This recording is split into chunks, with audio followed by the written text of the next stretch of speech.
marketing dans une entreprise.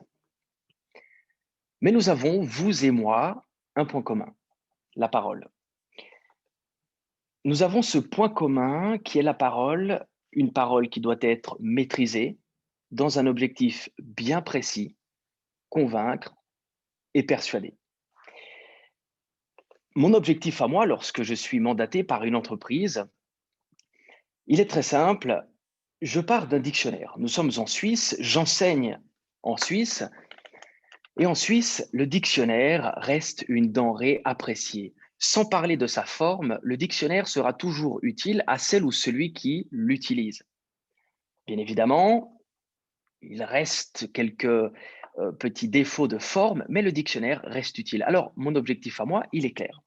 Faire d'un dictionnaire une lettre d'amour, utiliser le fond et le rendre beau, le rendre attrayant. Voici mon travail et c'est pour ça que j'enseigne la rhétorique, car la rhétorique est un ensemble de techniques pour travailler le fond du discours. Et ensuite, nous contrebalançons ça dans le tiroir de l'éloquence qui, elle, se charge de la belle parole, la parole qui est belle, la parole qui est attrayante. Pour la conférence d'aujourd'hui, je ne vais absolument pas vous promettre des capacités oratoires définies, je ne vais absolument pas vous promettre monts et merveilles. Je vais simplement vous dire une chose. Si vous ouvrez maintenant un document Word ou si vous prenez un stylo et un morceau de papier, je vous le garantis, vous aurez des choses utiles à noter et à appliquer demain matin 8 heures. Les outils que je vais vous transmettre aujourd'hui ne sont pas des outils de grands savants, ce sont de simples techniques. Et si vous avez de quoi noter, je vous encourage, car demain matin à 8 heures tapantes, vous pourrez les appliquer. Avant de plonger dans le cœur de la conférence, il faut définir un cadre. Où se place la rhétorique dans le monde de l'expression orale? Alors, je vous l'ai dit, la rhétorique, c'est l'un des tiroirs de l'expression orale. Vous avez le théâtre, l'art de la scène, qui est un autre tiroir. Vous avez l'éloquence, qui, elle, est aussi un autre tiroir. Et si je dois vous métaphoriser tout cela, imaginez une pièce de théâtre. Vous avez les acteurs, les actrices qui jouent sur scène avec des beaux costumes, les lumières sont belles, tout est magnifique. Voici le rôle de l'éloquence, rendre le moment appréciable. La rhétorique, elle va se charger des costumes. Quel outil utiliser pour fabriquer les costumes? Quel fil, quel tissu pour fabriquer les costumes? La rhétorique a donc ce pan technique de leur oratoire et c'est grâce à cette technique que vous pourrez travailler votre discours commercial. Et si vous, aujourd'hui, justement, vous vous intéressez à la rhétorique, tout d'abord, la rhétorique, sachez-le, elle permet de la rhétorique, c'est le vrai miroir de la société. Aujourd'hui, on le voit avec la crise du coronavirus, tout le monde doit prendre la parole. Les médecins doivent prendre la parole. Les responsables d'associations fêtières doivent prendre la parole. Les commerciaux doivent vendre plus, vendre mieux, vendre différemment. Et maîtriser la rhétorique, c'est maîtriser donc cette place que vous aurez à prendre dans la société. Plus la société est en effervescence et par effet miroir, plus la citoyenneté sera amenée à prendre la parole. Prendre la parole, je le dis souvent, c'est prendre une place dans la société avec un S minuscule, l'entreprise dans laquelle vous êtes, et dans la société avec un S majuscule, la société, le monde qui vous environne. Et tout au long de son histoire, la rhétorique est née au 5e siècle avant Jésus-Christ, tout au long de son histoire, la rhétorique a accompagné des avocats, a accompagné des politiciens, a accompagné des femmes et des hommes qui devaient convaincre et persuader. À ce propos, connaissez-vous la différence entre la conviction et la persuasion? Et là débutent les hostilités, là débute l'essence de cette conférence. Connaissez-vous la différence? Est-ce qu'il y a des gens qui souhaitent activer leur micro pour répondre à la question ou par écrit, qui souhaitent simplement me dire quelle est, selon eux, la différence entre conviction et persuasion? On va utiliser le chat, malheureusement. Alors, utilisons le chat. Ouais. Utilisons le chat si par écrit vous avez des éléments de réponse. Alors, Lauric qui nous dit effectivement convaincre, c'est une question dans la tête, ça se passe dans la tête, dans l'esprit, persuader, c'est avec le cœur. Est-ce qu'il y a d'autres réponses? Différence entre convaincre et persuader, à votre avis? Oui, non, pas de réponse. Alors, je vais m'inspirer. Alors, Eric Monin nous dit persuader plus subjectif, convaincre plus objectif. Alors, je vais fusionner la réponse de Loïc et la réponse d'Eric. Abraham nous dit convaincre, c'est conquérir l'auditoire, convaincre, faire adhérer, conviction, les valeurs. Ouf, et du coup, il y a beaucoup de réponses. Alors, laissez-moi vous donner un élément de réponse qui est peut-être un mix entre tout cela. La conviction fait appel à un raisonnement intellectuel. Si vous êtes convaincu, vous allez, face à votre interlocuteur, dire oui, tu as raison, non, tu as tort. Ton argumentaire me permet de comprendre certaines choses et donc mon avis personnel change. La conviction fait appel à un pan intellectuel, cognitif du raisonnement. Je suis d'accord, je ne suis pas d'accord avec toi. Prenez un politicien, une politicienne. Aujourd'hui, ce politicien, cette politicienne peut avoir des arguments, je dirais, béton, pour reprendre l'expression. Et vous allez vous dire, ah oui, le programme présenté me paraît cohérent. Je suis d'accord avec les éléments présentés par ce politicien, par cette politicienne. Mais si maintenant, à côté de cette politicienne, se présente aux mêmes élections, donc en concurrence, se présente votre meilleur ami, pour qui allez-vous voter? La réponse, je peux l'imaginer, nous allons toutes et tous probablement choisir le ou la meilleure amie. Pourquoi? Parce que même si vous êtes convaincu que le politicien A possède ce raisonnement, cet intellect, même si vous êtes d'accord avec lui, il y a le pan émotionnel. Et le pan émotionnel, c'est l'art de la persuasion. Les émotions sont de réels éléments déclencheurs. Avoir la possibilité de convaincre quelqu'un puis de le persuader, c'est d'abord lui faire comprendre que vous avez raison et ensuite lui donner envie d'agir pour la cause que vous défendez. Voici la différence entre conviction et persuasion. Conviction, raisonnement intellectuel, persuasion, raisonnement émotionnel. Et je le dis souvent, je maintiens ces propos durs comme fer, l'homme avec un H majuscule est un animal narcissique. Ne cherchez pas à comprendre un soupçon de rationalité. L'homme est un animal narcissique. Animal pourquoi? Parce qu'il va, je dirais, être sujet à tout un tas de décisions instinctives. Prenez toutes les dernières études en psychologie, vous verrez. Nos décisions ne sont pas rationnelles, nos décisions sont soumises aux émotions. Nous avons un instinct animalier qui nous fait prendre des décisions, qui nous fait faire des choix. Narcissique, croyez-le ou non, peut-être essayer de vous remémorer les 5-6 derniers choix que vous avez faits dans la journée. Souvent, ces choix sont tournés vers son être personnel. Même celles et ceux qui donnent de l'argent au WWF, à des associations, j'imagine que ces gens-là, de temps en temps, se sentent satisfaits, une satisfaction personnelle de faire leur bonne action. Et des fois, nous ne donnons pas forcément pour soutenir la cause, nous donnons aussi pour faire sa propre bonne action. Partez du principe donc que l'homme est un animal narcissique. La persuasion, les émotions, grand pan du mécanisme décisionnel. Mais qu'en est-il de la conviction alors? La conviction, c'est le rempart qui va vous protéger des émotions. Est-ce que vous connaissez du reste la différence entre manipulation et persuasion? Lorsque quelqu'un essaye de vous manipuler, il va essayer de vous faire agir en suscitant des émotions sans que vous compreniez pourquoi vous preniez tel et tel choix. Si je suis manipulé, je vais faire quelque chose sans en avoir la conviction, sans être convaincu que ce que je fais est bon ou pas bon. Alors, le rôle du vendeur, lui, ce serait trop facile s'il devait simplement manipuler. On joue sur les émotions, on cache les éléments pertinents, et du coup, vente accomplie, on passe à la suite. Mais bien évidemment, c'est un raisonnement à court terme. Le raisonnement à long terme exige une conviction puis une persuasion.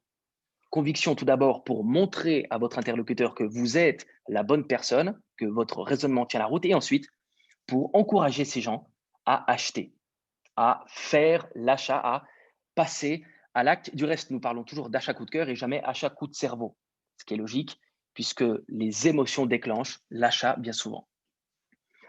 Laissez-moi vous donner un exemple de manipulation. George Bush, 2001, discours faisant suite aux attentats du 11 septembre. George Bush utilise un pan de la rhétorique, ce que l'on va appeler les sophismes, c'est-à-dire les raisonnements trompeurs, va utiliser un pan de la rhétorique pour essayer de persuader sans convaincre. Persuader sans convaincre, donc de manipuler. George Bush utilise une technique que l'on appelle le faux dilemme. Le faux dilemme, fréquemment utilisé en politique, un raisonnement trompeur donc. George Bush a dit, à la suite des attentats du 11 septembre, « Mesdames et messieurs, aujourd'hui le choix est clair. Soit vous êtes avec les États-Unis, soit vous êtes avec le terrorisme. À vous de choisir. » Et donc, qu'a fait George Bush? Il a réduit la problématique du terrorisme à deux issues, ce qu'on va appeler le faux dilemme. Il a créé un dilemme et finalement, il essaye de manipuler nos émotions. Bien évidemment, ce serait une honte.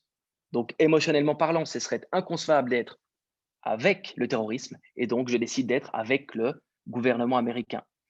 Et il essaye de nous faire faire ce choix sans qu'on puisse se poser la question, mais finalement, ne va-t-il pas trop vite? Finalement, ne réduit-il pas des conclusions hâtives à la problématique du terrorisme? Voici un exemple de manipulation sans avoir à passer par la case conviction. Après cette petite introduction, plongeons dans les dédales de la vente. Pour vendre, pour créer son discours commercial, la rhétorique nous explique qu'il y a une triangulation, trois outils, trois pôles à respecter. Le pôle de la crédibilité, le pôle de l'émotion et le pôle de la pertinence. Et ce triangle doit déjà faire référence à ce que je viens de vous expliquer. Deux de ces pôles concernent premièrement les émotions et ensuite la pertinence. Émotion, persuasion, pertinence, conviction.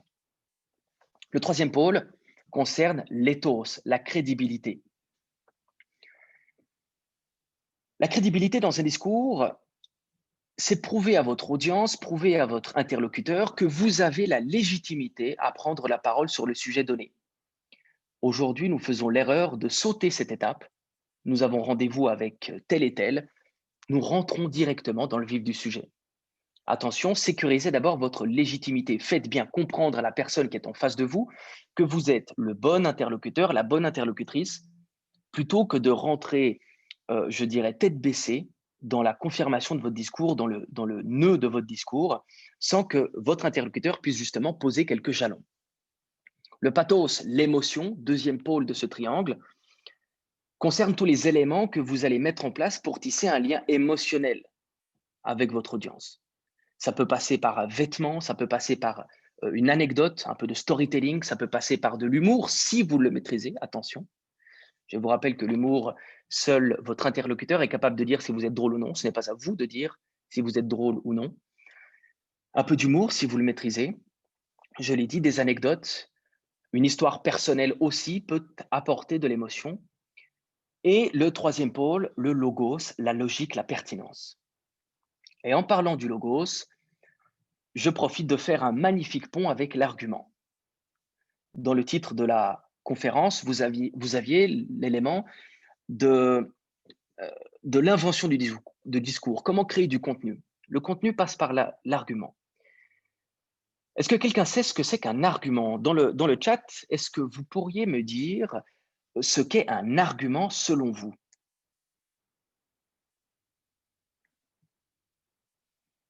Alors, est-ce qu'il y a des réponses dans le chat? Je vous laisse 20 secondes. Si vous savez ce qu'est un argument. Martha nous dit justification, justifier. Maria nous dit une preuve, quelque chose pour convaincre, un motif de convaincre, de conviction.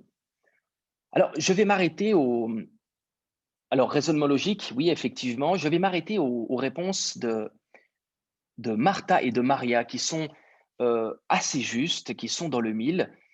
Un argument, il s'agit de deux choses. Un argument est composé de deux éléments. Le premier élément, c'est la conclusion. Vous allez amener une conclusion, quelque chose que vous aimeriez que les gens comprennent, une fin, une finalité. Mais une conclusion toute nue, toute seule, ne sert à rien. Si je vous dis que je suis le frère de Bill Gates, c'est une conclusion. Mais vous allez certainement attendre quoi? Attendre une justification, attendre une preuve. Est-ce qu'il y a des photos de famille? Est-ce qu'il y a quelque chose qui prouve ce que j'avance? Ce qui démontre bien qu'un argument est composé de deux choses, une conclusion et ce qu'on va appeler une prémisse, une justification. Un argument est composé d'une conclusion et d'un élément qui vient justifier cette conclusion. Si je prends mon cas, je pourrais vous dire que j'enseigne la rhétorique, l'art oratoire. C'est une simple conclusion. À ce niveau-là, vous pouvez toutes et tous le dire. J'enseigne la vente, je suis astrophysicien, j'enseigne la rhétorique, je suis le frère de Bill Gates. Et les entreprises en font plein de conclusions sur leur site internet, etc. Lorsque vous vendez un produit, un service, vous en faites plein de conclusions. Nous sommes les numéros 1, notre produit est éco-responsable, etc., etc., etc. Pour moi, je vais être très clair, toutes ces conclusions ne valent rien si vous n'êtes pas capable de les justifier. Alors, j'enseigne l'art oratoire, une conclusion. Si maintenant je m'attelle à la prémisse, cette méthodologie de justification. J'enseigne l'art oratoire parce que j'ai étudié bachelor, master en droit, je suis juriste de formation, et puis j'ai fait un master en rhétorique et communication.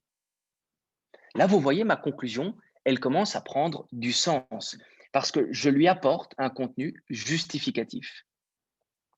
Je peux choisir une autre prémisse. Souvenez-vous, il y a des émotions, il y a de la pertinence. Je peux me consacrer à plus d'émotions en disant que j'enseigne l'art oratoire, la rhétorique. Pourquoi? Parce que je suis le cadet d'une fratrie de 5 et que la dernière part de pizza, je n'ai jamais pu la réclamer à coups de coude. Il a fallu que je m'impose par la parole. Vous voyez, c'est une autre manière de venir justifier ma conclusion. J'en ai vu quelques-uns qui ont esquissé un sourire. Ça veut dire quoi? Ça veut dire qu'il y a des prémices axées émotion et des prémices axées pertinence, logique. Alors, en fonction de votre interlocuteur, si vous êtes face, j'ai longuement travaillé avec des technico-commerciaux, des gens qui vendent des ascenseurs. Il est bien clair que eux, leur zone de confort, c'est la logique, la pertinence. Mais oui, regardez, c'est écrit sur le papier, il soulève X tonnes, il va à telle vitesse, etc. Bien sûr qu'ils ont un argumentaire logique, pertinent, technique. Mais jusqu'à nouvel ordre, ce n'est pas vous qui allez acheter vos produits, c'est le client. Et en fonction de la cible, vos arguments peuvent avoir un penchant plus émotionnel ou un penchant plus rationnel, plus logique. Certains d'entre vous porteront bien plus d'importance à un argument du type j'enseigne l'art oratoire parce que j'ai étudié bachelor, master, droit plus rhétorique, mais d'autres s'attacheront plus à des arguments du type j'enseigne l'art oratoire parce que je suis le cadet d'une fratrie de 5. Alors maintenant, vous, qu'allez-vous faire? Après cette conférence, vous allez prendre vos conclusions. Vous allez prendre votre produit, votre service. Vous allez prendre votre propre personne si vous cherchez du travail. Vous allez prendre votre entreprise si vous êtes entrepreneur. Et vous allez faire une liste des conclusions. Mon entreprise fait ceci. Mon entreprise est cela. Je suis bienveillant, je suis empathique, je suis sérieux, je suis curieux, j'ai de l'humour. Toutes vos conclusions, vous les listez et vous venez y apposer des justificatifs. Je vais être à nouveau très clair avec vous. Tout ce que vous n'êtes pas capable de justifier, vous le mettez à la poubelle. L'argumentaire, c'est quoi? C'est dire moins pour dire mieux. Je ne veux pas entendre des discours où tout le monde est capable d'être tout le monde ressemble à tout le monde. Non. Le justificatif, c'est l'élément différenciant. Si vous n'êtes pas capable de différencier votre propre discours, laissez tomber. Quelqu'un prendra votre place. Donc, dites moins pour dire mieux, c'est essentiel. Et vous pourriez même vous amuser, et là je vous parle d'une technique assez ancienne, vous pourriez même vous amuser à noter vos arguments. En rhétorique, nous parlons de l'aspect quantitatif pour parler de l'aspect logique, de l'aspect réflexion, et nous parlons de l'aspect qualitatif pour parler des émotions. Alors maintenant, vous prenez une feuille de papier sur laquelle vous avez noté conclusion et justification. Vous notez ensuite aspect logique, aspect émotionnel. Et vous allez noter vos arguments sur 10. Dans chaque colonne, aspect quantitatif, aspect qualitatif, vous aurez une note sur 10 à donner à votre argument. Prenons l'argument que je vous ai mentionné tout à l'heure. J'enseigne l'art oratoire. Pourquoi? Parce que j'ai étudié bachelor master en droit, puis master en rhétorique. Maintenant, notons cet argument d'un point de vue logique. L'argument sur 10 est-il logique ou non? Alors là, la doxa, la pensée majoritaire, accordera beaucoup de logique à cet argument. Papa, maman vous a toujours dit, faites des études, vous allez obtenir le métier qui a constitué comme matière, qui était constitué comme matière dans les études. Alors là, sur 10, dans l'aspect logique, nous pourrions y mettre un 8, 9 ou 10 en fonction de vos appréciations personnelles. Maintenant, jugeons l'aspect émotionnel de cet argument. Est-ce que de dire que vous avez fait des études dans tel ou tel domaine dégage de l'émotion? Pour certains, ça va rassurer. Pour d'autres, ça ne va absolument rien dégager. C'est plat comme un dictionnaire. On aura une note inférieure. Et vous aurez donc ici, sur une même feuille, la liste de vos conclusions, la liste de vos justifications par conclusion. Et en dessous, vous aurez une méthodologie de notation pour chaque argument. Et vous prendrez votre premier argument et vous vous dites, OK, cet argument, je le mets dans ma machine à notification, machine à justification. Aspect logique, il obtient un 9 sur 10. Aspect émotionnel, un 4 sur 10. On fait la moyenne. 9, ça fait du 13 sur 20. Vous aurez du 6,5 sur 10 de moyenne. Est-ce que ça vaut la peine de donner un argument qui vaut 6,5 sur 10? À voir en fonction. Vous allez poser des critères. Et si mon critère, moi, c'est d'éliminer tous les arguments qui n'ont pas la note de 5 sur 10, je le conserve. Et là, vous verrez, par magie, votre discours va devenir bien plus maigre. Parce que vous allez dire moins pour dire beaucoup mieux. Vous aurez inventé du contenu, vous aurez généré du contenu.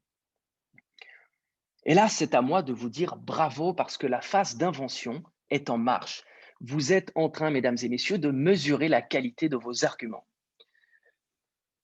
Maintenant, ces arguments que vous allez avoir, il faut les mettre en forme. Le discours commercial, le pitch, ne répond pas à n'importe quel critère. Mais tout d'abord, parlons du raisonnement commercial. Quel est le problème du pitch aujourd'hui? En enseignant dans les écoles de commerce, je me rends compte que, en discutant avec les professeurs en économie, les professeurs justement liés à ce développement entrepreneurial, la vision, elle est très binaire. Problème, solution, problème, solution, problème, solution, problème, solution. Vous commencez même à avoir des entrepreneurs qui inventent une solution et ensuite qui vont chercher un problème pour valider en fait leur solution. Mais ce qu'il faut faire, imaginez que vous êtes chez le médecin. Vous êtes chez le médecin, vous toussez.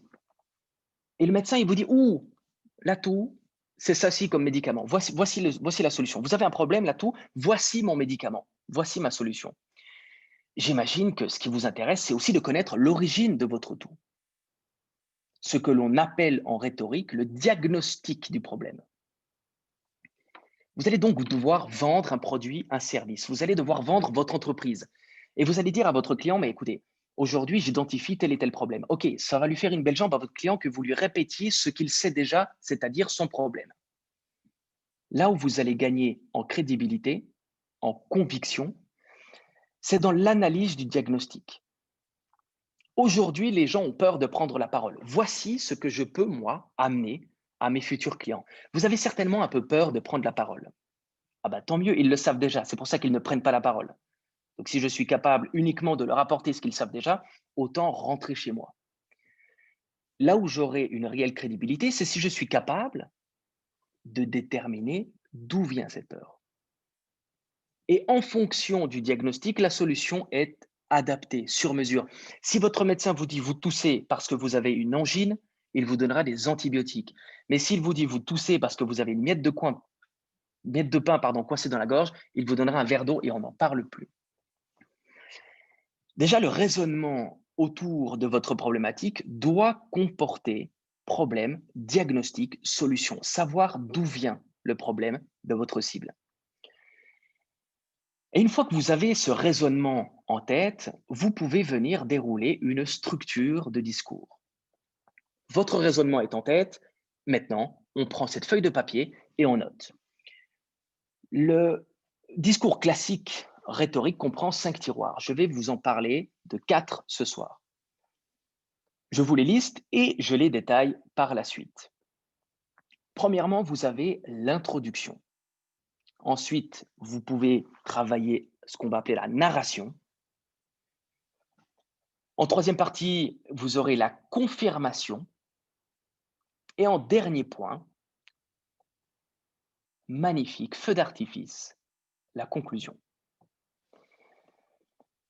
L'introduction, ce que je peux vous dire, comme moyen mémotechnique, retenez les 3 sons S. Sincère, sensé, sympathique. Sincère, sensé, sympathique. Les 3 sons S, c'est un excellent moyen mémotechnique pour retenir le rôle d'une introduction. Petite parenthèse, sensé avec S qui dégage du sens, qui donne du sens, qui apporte du sens. L'erreur que font les oratrices, les orateurs, et j'entends par là les vendeuses et les vendeurs, c'est de partir du principe que l'intérêt est acquis. Si je viens, c'est que vous avez un intérêt à m'écouter. Non, pas du tout. Laissez tomber, à la poubelle. Vous devez d'abord prouver à la personne qui vous écoute que vous avez, comme je l'ai dit en amont, la légitimité à prendre la parole, mais surtout que vous êtes capable d'intéresser cette personne. Aujourd'hui, si j'étais arrivé sur mes grands chevaux en disant j'ai la science infuse, écoutez-moi, etc., etc., vous auriez certainement eu peut-être cette envie de faire un pas en arrière. Mais qui est-il, ce jeune prétentieux? Alors que si je vous apporte dès le début du sens, vous allez plutôt tendre l'oreille en disant ouh, ça vaut peut-être la peine de l'écouter. Premièrement, l'introduction sert à capter l'intérêt. N'oubliez pas cette erreur fréquente. Les gens partent du principe que l'intérêt est acquis. On rentre trop vite dans le sujet. Laissez-vous un temps, soyez sympathique, soyez sincère et donnez du sens. Voici le rôle d'une introduction.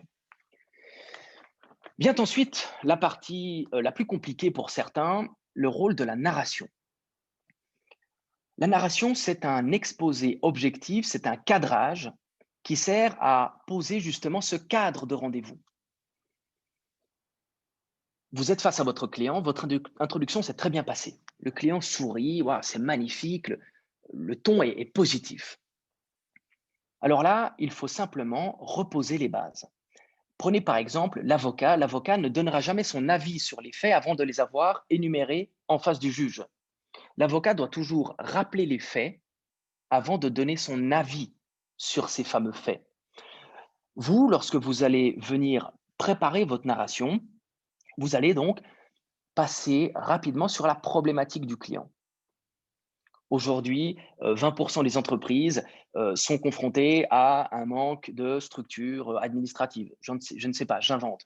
Aujourd'hui, vous avez dans les entreprises un problème, c'est trop de taux d'absentéisme. Aujourd'hui, les entreprises dépensent trop d'argent dans ce contexte-ci. Et vous venez détailler le contexte de manière objective. Un moyen mémotechnique pour retenir ce qu'il faut faire dans la narration, c'est le fameux questionnaire de Quintilien. Quintilien était un rhéteur pédagogue du 1er siècle après Jésus-Christ et il utilise l'acronyme du QQO-QCP pour cadrer la narration.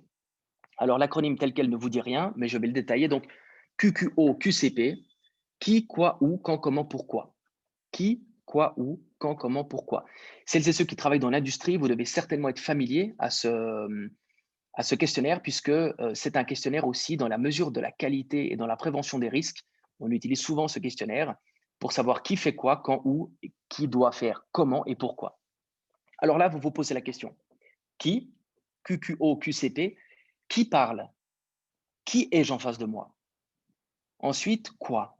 Quel est le sujet? Ensuite, vous allez dire où suis-je? Où? Est-ce que je dois me rendre dans l'entreprise? Est-ce que je reçois le client chez moi? Est-ce que nous nous voyons dans un bistrot du coin? Alors, la période n'est pas au bistrot, hein, vous m'excuserez, mais aujourd'hui, vous avez justement une pléthore de possibilités qui peuvent interférer. Si vous allez lever de l'argent envers un banquier et il est 17h30 et le banquier vous dit ouf, écoutez, moi j'ai terminé ma journée, je vous propose qu'on se retrouve dans le bistrot juste en bas de la banque. Ça change tout. Vous aviez votre belle présentation, vous étiez avec votre tailleur, votre cravate, et là il vous dit on se retrouve dans un bistrot. C'est bruyant, son téléphone va certainement sonner, des gens vont certainement l'accoster. Le lieu a une grande importance dans la présentation clientèle. Ensuite, donc, qui, quoi, où, quand? Quand faites-vous la présentation? Sommes-nous le matin? Sommes-nous l'après-midi? Sommes-nous le soir? Est-ce que ma solution interviendra dans 6 mois? Est-ce que j'essaye de signer tout de suite? Quand est-ce que l'écosystème doit s'agiter? Quand est-ce que ma solution prend place chez le client, par exemple? Comment? Ben, comment cela va être mis en place? Comment le rendez-vous aussi est mis en place? Et pourquoi? Pourquoi sommes-nous aujourd'hui réunis? Répondre à ces questions, c'est cadrer la problématique. Une fois que vous avez cadré votre problématique et que vous avez vraiment rappelé de manière objective à votre client quelle est cette problématique, vous venez, alors là, c'est l'entame du feu d'artifice, vous venez confirmer votre solution. Comme l'avocat ferait, monsieur le juge, madame la juge, au vu des faits que je viens d'énumérer, je pense que mon client est innocent. Et là, c'est la même chose. Au vu des éléments économiques, des éléments conjoncturels que je viens de vous apporter, voici la solution que je propose. Et dans la confirmation, n'oubliez pas le diagnostic. Parce que le diagnostic, finalement, c'est votre expertise à vous qui parle. Si vous posez un tel diagnostic, c'est parce que vous avez les compétences personnelles, les compétences professionnelles, mais qui sont les vôtres. Certains poseraient un autre diagnostic. Donc, une fois que vous avez cadré votre problème, vous venez confirmer votre solution, diagnostic tout d'abord, et ensuite, vous y apportez la solution qui correspond. Vous terminerez par une conclusion. Il y a plusieurs manières de terminer une conclusion. Il y en a 5. Je vous en parle que de 2. La passion ou l'amplification. Lorsque vous concluez, déjà, on ne termine jamais par voilà, j'ai terminé. On ne termine jamais par voilà. Voilà, c'est comme de dire si jamais, chère madame, cher monsieur, je viens de terminer mon discours, vous pouvez prendre la parole. Or, si vous faites une belle conclusion, les gens devraient comprendre que vous avez terminé. Donc, vous pouvez conclure soit par passion, soit par amplification. La passion, le travail des émotions. Je rappelle que les émotions ont un taux de rétention, une histoire à valeur émotionnelle aura un taux de rétention plus élevé. Je parlais du 11 septembre, vous vous souvenez toutes et tous de ce que vous faisiez le 11 septembre 2001, mais ni le 12, ni le 13, mais par contre le 14, absolument pas. Donc, on se souvient de ce qui a été vécu le 11 septembre, mais pas le 12. C'est parce que l'émotion est un marqueur aussi de rétention. Donc, vous pouvez terminer de manière émotionnelle en racontant une histoire personnelle, en racontant, je parlais de l'humour éventuellement si vous le maîtrisez, je mets vraiment des pincettes à l'humour, ou par amplification. Amplification, à quoi cela correspond? Vous prenez une notion de votre produit, de votre service et vous venez l'amplifier. Si vous ne devez retenir qu'un élément, c'est celui-ci. Qu'est-ce que nous avons fait? Nous avons raisonné d'un point de vue commercial, problème, diagnostic, solution, et les arguments que nous avons faits en phase numéro 1, nous venons de les structurer. Une introduction travaillée pour capter l'intérêt, une narration pour cadrer la problématique avec des faits objectifs, une confirmation du discours qui me permet de venir, sur base de mon cadrage, apporter mon diagnostic et ma solution, donner mon avis, et je termine par une conclusion qui ne laisse aucun autre choix à mon interlocuteur que de se souvenir de moi, soit par la passion, où on joue sur les émotions, soit par l'amplification de certaines notions. Alors, je vous dis un deuxième bravo parce que vous venez de mettre en route la phase 2, la disposition. Comment disposer son texte pour le structurer conformément à certaines règles rhétoriques. J'ai généré des arguments, j'ai structuré mon propos, mais mon discours, excusez-moi l'expression, est un peu à poil, est un peu tout nu. Qu'est-ce que j'entends par là? Je viens d'énumérer des arguments, je les ai structurés, mais maintenant il faut que j'enrobe le tout avec du style. Le style oratoire, c'est l'affaire de la troisième réflexion rhétorique, celle qu'on va appeler l'élocution. C'est le moment où vous prenez votre feuille et vous vous dites c'est bien, mais ça manque cruellement de style. Alors, comment ajouter du style en rhétorique à son discours? Vous avez de nouveau pléthore de techniques, pléthore d'outils. Je vais vous parler aujourd'hui de 3 outils. 3 outils qui peuvent apporter énormément de style à votre discours. Le premier outil, c'est une figure de style. Alors, les figures de style, pour celles et ceux qui ne le savent pas, qui ne sont pas familiers avec cette notion, les figures de style correspondent à l'ornement du texte. L'ornement du texte, ça veut dire que ce sont les petites parures, ça et là, que vous allez mettre à votre texte. Et je vais vous parler de la prétérition. Alors, le nom est détestable, hein, franchement, alors ne retenez absolument pas ce nom, ça fait mal aux oreilles, la prétérition. La prétérition, c'est une petite pirouette pour parler d'un sujet sans vraiment en parler. Je vous explique. Emmanuel Macron face à Marine Le Pen avant l'élection présidentielle de 2016 ou 2017, je ne sais plus. Emmanuel Macron a utilisé la prétérition pour qualifier Madame Marine Le Pen. Qu'a-t-il fait? Il a dit, face caméra, Madame Le Pen, je ne vais pas ce soir vous dire que vous êtes l'héritière d'un nom de famille, l'héritière d'un parti d'extrême droite. En faisant cela, il a mentionné qu'il esquivait un sujet. Je ne vais pas vous parler de, pour justement faire penser à ce sujet. C'est le rôle de la prétérition. Ne pas vouloir s'attarder sur un sujet pour planter une graine, pour planter une étincelle dans la tête, dans le cerveau de celui ou celle qui nous écoute. Alors, en vente, à quoi cela ressemble-t-il? Écoutez, mesdames et messieurs, je ne vais pas vous parler de mes références, je ne vais pas vous parler du nombre de mes clients, ça ne m'intéresse pas. J'aimerais qu'on parle de votre problématique aujourd'hui. De ce fait, je peux simplement faire une piqûre de rappel, je place le mot client, j'indique à mon interlocuteur que j'ai des références s'il le souhaite, mais que cela ne m'intéresse pas. Je me concentre à mon interlocuteur, donc mon futur client. La prétérition, esquiver un sujet pour justement faire penser à ce sujet, premier outil pour donner un peu de style. Deuxième outil que je peux vous proposer, c'est l'art de la description. Aujourd'hui, je vais être un peu dur avec la société. La société n'a plus goût en rien. Aujourd'hui, la société ne se passionne pour plus rien. Tout va trop vite. Les réseaux sociaux sont trop rapides. L'information passe comme un TGV, comme un train à grande vitesse. Nous n'apprécions plus rien. Et prendre le temps de décrire ce que nous voyons, de décrire ce qui nous environne, c'est s'assurer aussi beaucoup d'émotions. Reprenez le problème que je pourrais vous évoquer. Aujourd'hui, les gens ont peur de prendre la parole. Je pourrais simplement amener cette information toute nue, comme ça. Ou je pourrais choisir de décrire ce qu'il se passe. Vous savez, cette peur de prendre la parole, lorsque vous montez sur l'estrade, lorsque les mains commencent à devenir moites, lorsque la respiration commence à s'accélérer, lorsque le cœur bat tellement vite que vous avez l'impression que c'est votre cerveau qui fait boum, boum, boum, boum. Voici une manière de décrire qui dégage de l'émotion et qui va donc vous permettre de vivre en même temps que mes paroles l'événement que je décris. Lorsque vous avez votre entreprise, lorsque vous avez vos produits, vos services, intégrez-y de la description. Votre solution, elle n'est pas simplement bonne. Votre solution, elle est bonne parce que si, parce que ça, parce que lorsque vous faites ceci, il se passe cela, et parce que lorsque vous faites cela, il se passera ceci. Apportez de la description. C'est essentiel, la description permet l'imprégnation. Et dernier outil, je vais parler de feu Jacques Chirac. Feu Jacques Chirac était un maître de l'aposiopèse.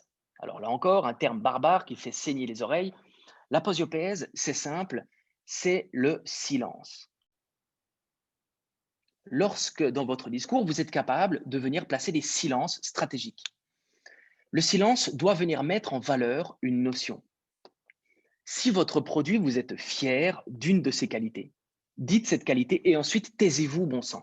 Taisez-vous, laissez votre client comprendre ce qui vient de se passer. Et pourquoi je parle de feu Jacques Chirac? Car Jacques Chirac, nous lui devons un néologisme, c'est-à-dire un nom inventé, le fameux abracadabrantesque. Jacques Chirac, devant des millions de téléspectateurs, a qualifié la situation d'abracadabrantesque. Et après avoir prononcé abracadabrantesque, il s'est tu 4 secondes. 1, 2, 3, 4. Ce qui est énorme face à des millions de téléspectateurs. Mais aujourd'hui, je ne vous en parlerai pas s'il n'avait pas fait ce travail stratégique de placer un silence à une notion essentielle. 3 outils donc, la prétérition, esquiver un sujet pour justement rappeler ce sujet, l'art de la description pour dégager des émotions, l'aposiopèse pour venir placer des silences là où il faut venir les placer. Bravo, vous avez commencé à habiller votre texte. Vous avez inventé du contenu, vous avez structuré ce contenu et vous avez habillé votre discours, vous lui avez donné du style. Je vous propose maintenant une petite parenthèse. Une petite parenthèse, vous pouvez, alors comme à l'école, fermer vos cahiers, écoutez-moi. Une petite parenthèse, je vais reprendre ma notion d'animal narcissique pour vous prouver à quel point l'homme, avec un H majuscule, est un animal narcissique. Vous aurez beau être parfois rationnel, l'homme est un animal narcissique. Prenez une histoire, celle d'un... Alors, je ne vous cache rien, c'est la mienne. J'étais à Marrakech en 2019, un superbe voyage, et j'enseignais déjà l'art oratoire. Et là, bien évidemment, à Marrakech, on m'avait prévenu, attention, tu verras, ils ont l'art de la vente, ils ont ça dans le sang, etc., etc., etc. Alors moi, vous imaginez, pour moi, c'était un terrain de jeu magnifique. Regardez, moi, j'enseigne l'expression orale. Moi, je ne suis pas sujet à ces émotions. Moi, je suis rationnel.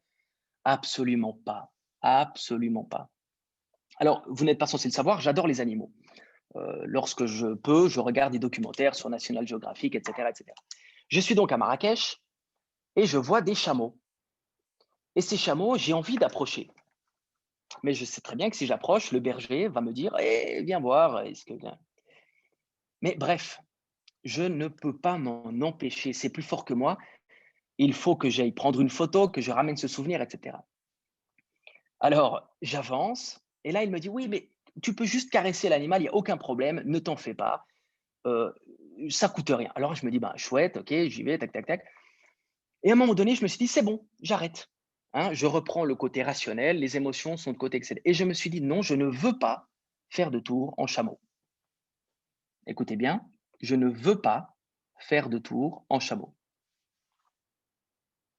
Je suis donc au fond, vous me voyez derrière, en vacances à Marrakech, c'est moi avec ce grand sourire, un sourire de jeune adolescent qui vient de réaliser quelque chose qu'il adore, c'est-à-dire de monter à dos d'un chameau.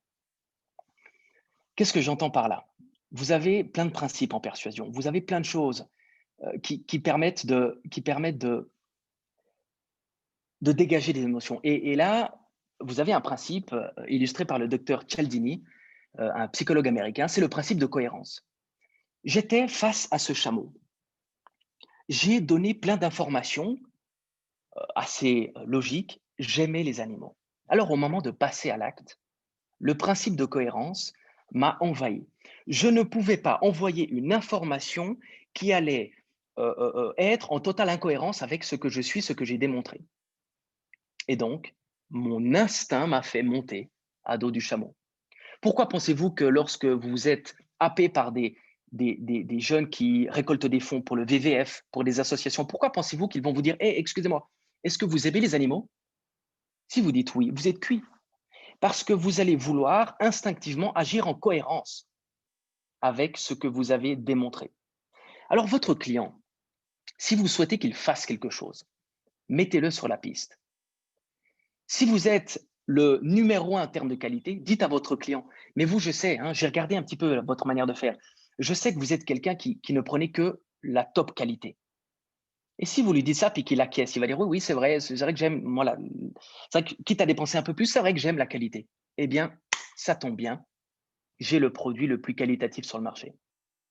Et là, tous ces éléments vont permettre de venir construire un discours, de venir construire ces éléments de persuasion. Donc, n'essayez pas d'être plus rationnel que l'homme qui n'existe pas. Vous êtes sujet aux émotions, tout comme votre interlocuteur est sujet aux émotions. Je regarde l'heure, il est 19h23. Il me reste le temps d'atterrir. L'avion a fini gentiment sa course, je dois atterrir. Vous venez donc d'assister à une conférence qui parle de mes quelques dérives, de ma passion pour l'art oratoire, pour les rhétoriques. Un enchevêtrement de techniques qui nous vient du 5e siècle avant Jésus-Christ.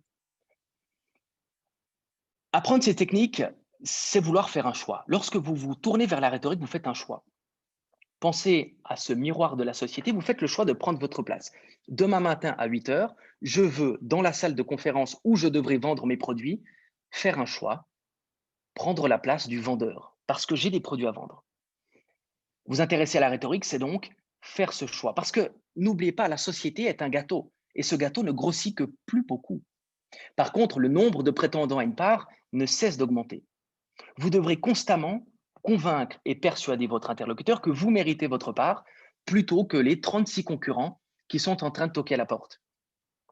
Alors, on quitte le monde des bisounours et il faut admettre que vendre, c'est prendre la place d'un concurrent. Il faut admettre que se rendre dans une salle de conférence, c'est prendre la place de celui qui n'a pas réussi à décrocher un rendez-vous. Et c'est à ça que sert la rhétorique, faire un choix. Et s'il vous plaît, je vais terminer là-dessus. Pour faire différent, pour faire différemment, pour apparaître comme différent des autres, il faut ne jamais s'arrêter. C'est triste, mais la société va très vite, il ne faut jamais s'arrêter. Vous devez continuer d'apprendre. Vous devez continuer de participer à des conférences comme celle-ci. Vous devez continuer à créer du réseau, réseau digital, s'il vous plaît. Ne cassons pas cette chaîne de protection de la santé. Mais vous ne devez pas vous arrêter. Et le dernier conseil que je vais vous donner, peu importe si vous devez vendre ou non, le dernier conseil que je vais vous donner, c'est de ne pas être paresseux. Et je vais citer Jacques Brel. C'est une petite partie de Jacques Brel que j'ai retenue par cœur. Jacques Brel a dit un jour, et je le cite, j'ouvre les guillemets, la bêtise, c'est de la paresse. La bêtise, c'est un type qui vit et il se dit, ça me suffit. Ça me suffit. Je vis, je vais bien, ça me suffit. Et ce type ne se botte pas, excusez-moi le terme, le cul tous les matins en se disant, ce n'est pas assez. Tu ne sais pas assez de choses, tu ne vois pas assez de choses, tu ne fais pas assez de choses. La paresse, c'est de la bêtise, une espèce de graisse autour du cœur, une espèce de graisse autour du cerveau. Mesdames et messieurs, ne soyez pas paresseux. Aimez vendre, faites la différence. Excellente soirée. Merci beaucoup. Belle Donc, conclusion, je te laisse. Mathieu. Je te remercie. Nous allons passer maintenant à une période de questions-réponses pour, par rapport à ce que nous avons parcouru pendant ces dernières 45 minutes, un peu plus de 45 minutes. Donc, si vous avez quelconque questions pour Mathieu, je vous demanderai de les poser dans le chat. Ne soyez pas paresseux, s'il vous plaît.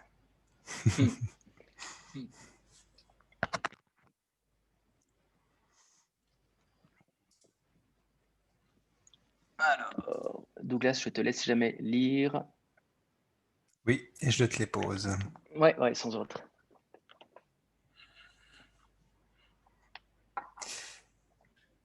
Voilà, les gens te remercient. Oui, je vois.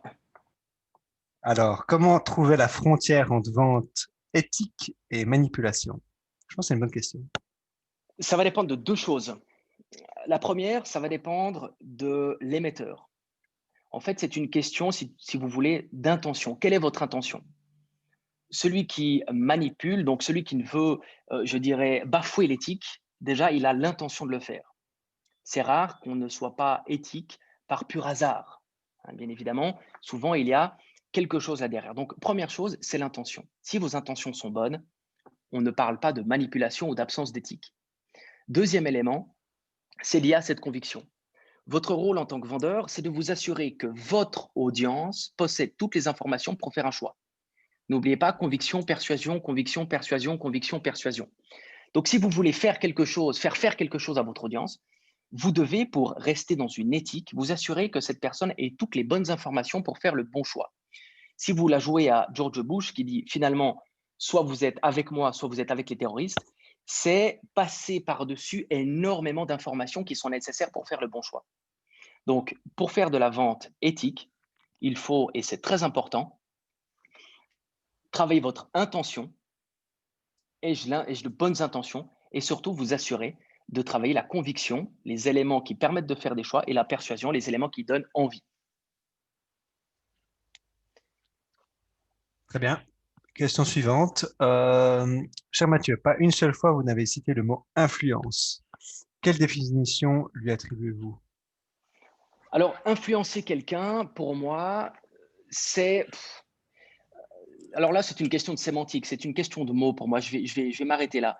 C'est-à-dire que vous avez la persuasion et l'influence. Et lorsque vous influencez quelqu'un, ou lorsque vous souhaitez... Alors, peut-être que en fait, l'influence, elle est déterminée par l'intention aussi. Certaines personnes sont influencées par des stars, certaines personnes sont influencées sans que les stars aient envie d'influencer. Hein, souvent, vous avez des modèles de vie, mais ces modèles ne connaissent absolument pas votre existence et donc ces modèles-là n'ont pas envie forcément d'avoir une influence sur vous. Donc je dirais que lorsque vous êtes influencé par quelqu'un, c'est plutôt la personne influencée qui joue un rôle, alors que lorsque vous essayez de persuader quelqu'un, c'est l'émetteur, la personne qui essaie de persuader qui joue un rôle. C'est un peu la différence que je le fais, mais là on est sur de la sémantique. euh, Influencer quelqu'un, pour moi, revient à essayer de modifier quelque chose chez lui en vue d'obtenir quelque chose. Donc, je ne vais pas rentrer dans notre détail, c'est peut-être là que je réponds à la question. Pour moi, c'est un peu la même chose. Merci. Dans la partie des 3 outils, comment Oui. détectes-tu à quel moment le silence est d'or ou Alors, il est le, le- important? le- le silence, comme je vous l'ai dit, il doit venir appuyer une notion importante. Si l'on prend le cas de Chirac, feu Chirac, lui a placé son aposiopèse, ce silence, après le terme abracadabrantesque. Mais je vais vous le faire. Écoutez la différence. Nous qualifions la situation d'abracadabrantesque. Les gens qui me reprochent certaines choses, etc., etc. Vous voyez, donc le silence a été placé après abracadabrantesque. Par contre, si je dis les gens qualifient la situation d'abracadabrantesque parce qu'ils vont me reprocher ceci, parce qu'ils vont me reprocher cela. Vous voyez, donc sans silence, le terme important, abracadabrantesque, se noie dans le flot de paroles. Alors, comment savoir où placer un silence? Repérez déjà les quelques notions primordiales dans votre texte. Les notions que vous devez intégrer dans votre discours, je dirais de manière euh, euh, vraiment évidente, pour que cela devienne aussi évident chez votre audience. Tu en as parlé un petit peu, mais quelle est la place de l'authenticité? Bien sûr, dans le discours, hein. Alors, j'ai un gros problème avec l'authenticité, je vous le dis, parce qu'aujourd'hui, euh, moi, je trouve que l'authenticité n'est plus un terme à utiliser sur les réseaux. Ça veut dire tellement de choses. Aujourd'hui, les gens prônent l'authenticité pour faire tout sauf de l'authentique. Aujourd'hui, les gens se donnent un genre. L'authenticité, je la prends vraiment euh, avec, avec inquiétude aujourd'hui. Je ne conseillerais jamais à quelqu'un d'être authentique parce que c'est, à mon avis, outrepasser mes compétences de conseiller. L'authenticité aujourd'hui, du moment, reprenez le terme intention. Quelles sont vos intentions lorsque vous vendez? Si vous voulez simplement vous faire du cash, vous voulez faire grossir le compte en banque, n'essayez pas de jouer à celui qui veut faire le bien dans le monde. Ce côté matérialiste aujourd'hui, d'autres personnes l'assument, des gens, je dirais, en parlent avec authenticité. Donc, ça dépend vraiment de vos intentions. Être authentique, ça veut dire quoi? Je ne sais pas, est-ce que quelqu'un peut me dire aujourd'hui ce que ça veut dire être authentique? Oui, ça veut être soi-même. Mais ça veut être voilà, soi-même dans quel cadre, en fonction de quoi? En fonction de quoi? Vous avez plusieurs authenticités. Vous avez les authenticités lorsque vous essayez de draguer quelqu'un dans un bistrot. Vous avez une authenticité lorsque vous essayez de vendre. L'authenticité aujourd'hui est une notion à géométrie variable. Pensez plutôt intention. Quelles sont mes intentions? Et en fonction de vos intentions, si vous voulez faire le bien, vous allez automatiquement agir en cohérence avec ce que vous souhaitez faire. Et c'est ça, moi, le point de départ de l'authenticité. Prochaine question qui est plus liée au milieu de la restauration.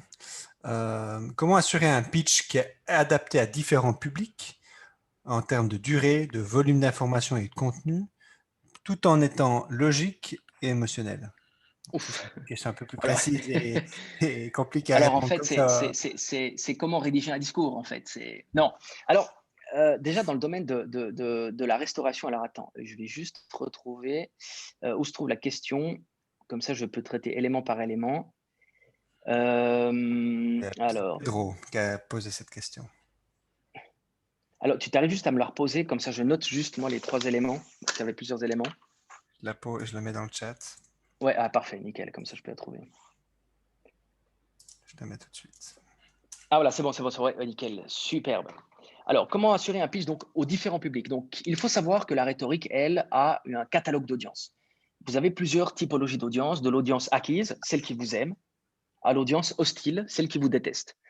La rhétorique ne se borne pas à définir la qualité d'une seule personne, comme le feraient d'autres sciences de la communication. Non, la rhétorique, elle se dit, je prends plutôt la masse. Parce que c'est trop difficile d'imaginer ce que pense une personne. Par contre, commencer à obtenir les réactions de 10, 15, 20, 30, 50 personnes, nous pouvons en tirer des conclusions. Ça va dépendre de la recherche que vous pouvez faire. Tout d'abord, adapter aux différents publics. Dans une salle, si les gens viennent pour entendre un pitch sur la restauration, il y aura des gens curieux. Il y aura des gens, de nouveau, qui seront intéressés par le sujet. Donc, offrez des éléments à des gens, non pas qui vous adorent, non pas qui vous détestent, mais qui sont intéressés par votre sujet. Ça, c'est un travail. Vous allez sur les réseaux sociaux voir qui participe. Vous allez aujourd'hui, par exemple, une conférence comme celle-ci où il y a 60 participants environ, eh bien, je peux déterminer que vous êtes là parce que vous êtes principalement des vendeurs, principalement des entrepreneurs, principalement des chercheurs d'emploi, etc. En fonction de la typologie d'audience, j'adapte. Mais ça, c'est un travail de fond. Vous devrez, vous, prendre le temps d'aller repérer sur les réseaux sociaux, d'aller observer votre audience pour savoir de quoi est-ce qu'elle est constituée. Est-elle constituée de gens qui aiment la cause que vous défendez ou est-elle constituée de gens qui sont hostiles à la cause? Et en fonction, vous adapterez votre discours. Ensuite, la durée, volume d'information, ça va dépendre. Aujourd'hui, Douglas m'avait dit 1 heure. J'ai fait 1 heure. Je ne voulais pas faire plus. Je voulais faire, en fait, j'ai fait même 40 minutes puisque Douglas a fait l'introduction. Ça ne sert à rien de vouloir trop en dire. Vous devez suffisamment en dire pour donner aux gens envie de venir vous poser des questions.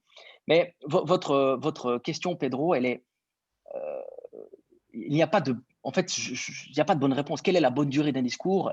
Il n'y a pas de réponse possible. Quel est le volume d'information? Il n'y a pas de réponse possible. Ça dépend tellement du cas concret. Alors, si une fois vous le souhaitez, vous m'écrivez. Alors, je vous encourage à vous connecter avec moi sur LinkedIn.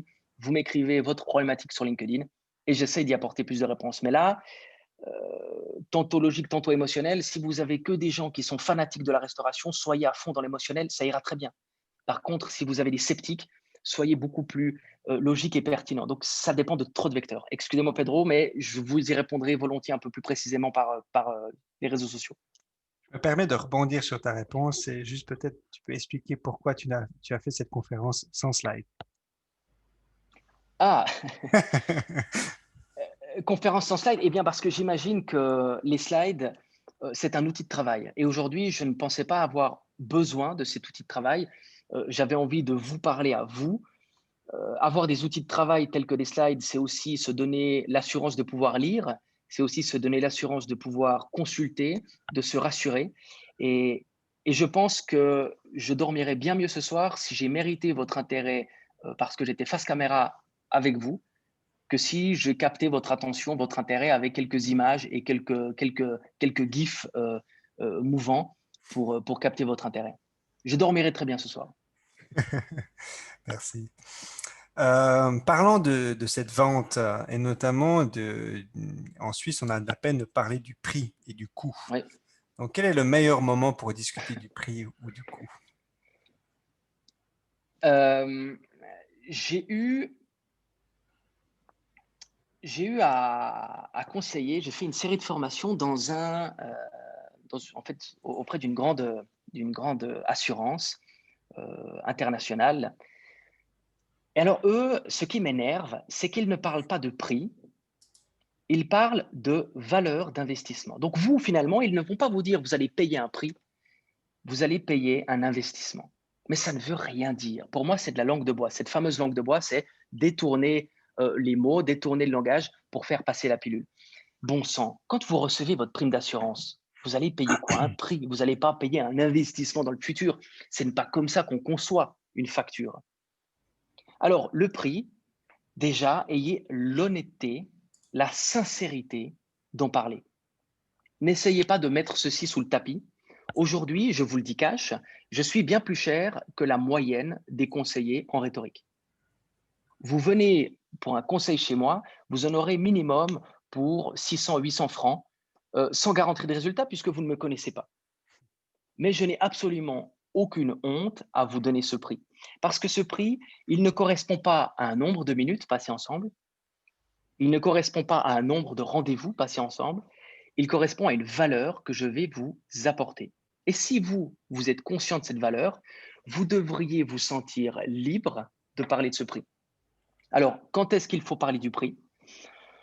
Si c'est un point clé, si c'est le point difficile, un peu litigieux, parlez-en un peu à la fin, c'est-à-dire apprenez à dérouler votre discours, à apporter du contenu parce que le prix sera tout de suite contrebalancé avec le contenu que vous venez de diffuser. Par contre, si le prix est un élément de surprise parce que voilà, vous ne connaissez pas la réaction, amusez-vous. Une fois, essayez de le dire au début. Écoutez, vous bossez avec moi, ça va vous coûter tant, mais laissez-moi juste vous dire pourquoi ça va vous coûter tant. Essayez, amusez-vous. Il n'y a pas de recette. Celui qui vient vous dire aujourd'hui, c'est comme ça, comme ça, comme ça, non.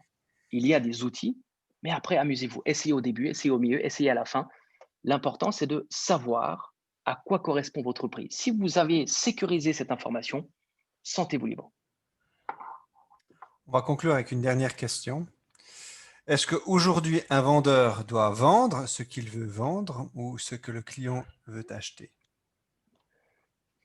Oh, je ne sais pas si je peux répondre à cette question à votre place, parce que finalement, si vous devez vous lever tous les matins avec quelque chose que vous n'aimez pas tellement, mais que vous devez essayer de faire rêver des gens pour que ces gens l'aiment, cette chose, mais que vous ne l'aimez pas, j'imagine que votre travail ne va pas vous occuper très longtemps. Ça, c'est la différence. Vous savez, reprenons le thème des assureurs. Aujourd'hui, un assureur n'aime pas forcément les assurances. C'est juste que c'est un levier important pour avoir des primes en fin d'année. Et aujourd'hui, un assureur qui fait bien son travail en début de carrière va toucher passablement d'argent. Alors j'imagine que là, l'absence d'amour pour le produit vendu est contrebalancée avec le cash, l'argent qui tombe à la fin du mois. Par contre, si vous débutez, si vous êtes entrepreneur et que vous n'aimez pas un minimum ce que vous allez mettre en avant, vous allez vous essouffler tellement rapidement. Parce que commencer avec une activité entrepreneuriale, c'est quoi? C'est sacrifier son salaire, j'imagine, les 6 premiers mois. En tout cas, moi, la première année, je n'ai pas pu faire beaucoup de cadeaux parce qu'on sacrifie son argent. Et si, en plus, je dois dispenser des conseils sur un service ou un produit que je n'aime pas, franchement, je dors mal la nuit. Donc là, ça va vraiment, de nouveau, c'est une question très personnelle. Euh, si vous aimez l'argent, peut-être que ça va vous gommer les défauts du produit que vous n'aimez pas. Par contre, si vous, c'est vraiment la vente qui vous intéresse, il va falloir un minimum apprécier ce que vous vendez, c'est certain. Une certaine passion, comme la passion de tes discours. Passion, exactement. Ce qui fait que je parle trop. Écoute, c'est plutôt bien pour un expert en rhétorique, je crois. Très bien. Donc, merci Mathieu, merci beaucoup pour cette présentation. Nous allons à présent conclure. Donc, tout d'abord, je remercie nos partenaires qui permettent que ce genre d'événement soit possible, de continuer d'apprendre et de se développer en tant qu'entrepreneur. Ça serait génial de pouvoir avoir votre retour par le biais de vos feedbacks, soit en scannant le QR code qui est sur l'écran, et je mettrai également ce QR code sur le chat. Donc, je serai extrêmement reconnaissant que vous puissiez le faire. Et dans tous les cas, le prochain Starting Pulse aura lieu le 3 décembre aussi sur Zoom en online. Le portage salarial est fait pour vous avec Régent Bouchard. Le portage salarial est quelque chose qui est peu connu en Suisse, mais qui devient de plus en plus populaire et qui peut être extrêmement utile pour des indépendants qui ont besoin d'une certaine sécurité. Voilà, je vous remercie énormément pour votre attention, votre ponctualité. Et je vous souhaite une excellente soirée. Merci encore à Mathieu pour ton brillant exposé. Merci à toutes et tous. N'oubliez pas, ne perdez pas le goût en la vie.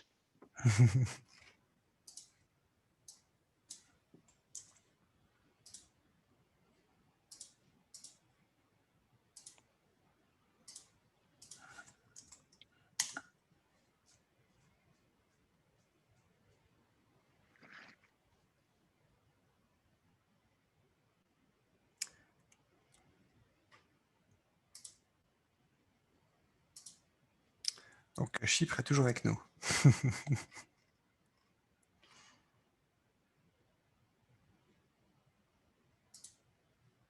Et le Maroc. Et le Maroc est là.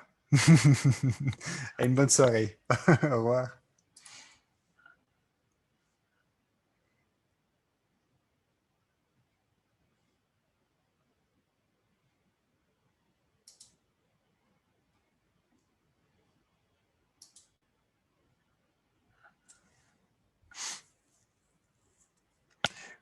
Oui, le meeting a été enregistré. Donc, les meetings IFJ peuvent être ensuite retrouvés sur nos différents canaux de communication, notamment sur YouTube.